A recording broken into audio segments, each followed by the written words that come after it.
How long does a Visa gift card take to activate? After you activate the gift card, it should be ready to use. I have seen some cases where a gift card issuer imposes a waiting period after purchase, meaning the gift card may not be usable for up to 24 to 48 hours even though it has been activated.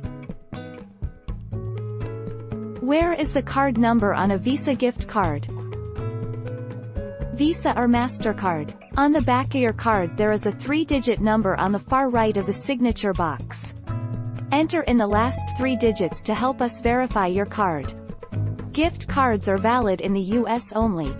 Small business Visa prepaid cards can be used anywhere Visa debit cards are accepted.